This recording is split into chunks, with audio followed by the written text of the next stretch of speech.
তাহলে আজকে হ্যাপি ধানতেরাস সবাইকে জানাই। সবাই ভালো থাকবেন, সুস্থ থাকবেন। কারণ আপনি সুস্থ থাকলে আপনার বাড়ির লোকগুলো, আশেপাশের যে আপনার উপর নির্ভরশীল লোকগুলো, তারাও ভালো থাকবে। আজকে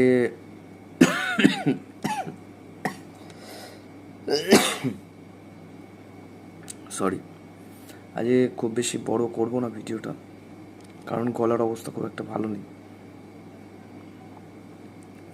শুধু এটুকুই বলবো যে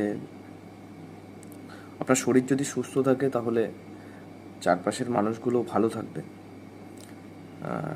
একটা কথা ভেবে দেখবেন, যদি একমাত্র আর্নিং মেম্বার আপনি একাই হন আপনার ফ্যামিলিতে, আপনি যখন থাকবেন না তখন তাদের কি অবস্থা হতে পারে। তাই আজকে এই ধনতেরাসের দিনে তাদেরকে শাড়ি, গয়না, আরও যেসব সামগ্রী যারা কিনে মানে এই ধনতেরাসের দিন, তো আমি বলবো সেই সব জিনিসগুলো না করে আগে আপনার স্বাস্থ্যটাকে সুরক্ষিত রাখলে আপনি এবং আপনার পরিবার দুজনেই ভালো থাকবেন। তাই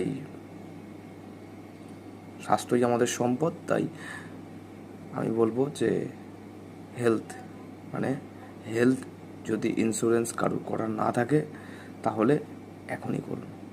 কারণ শেষ কথা ওই একটাই কথা, আপনি ভালো থাকলে আপনার পরিবারটা ভালো থাকবে। ধন্যবাদ।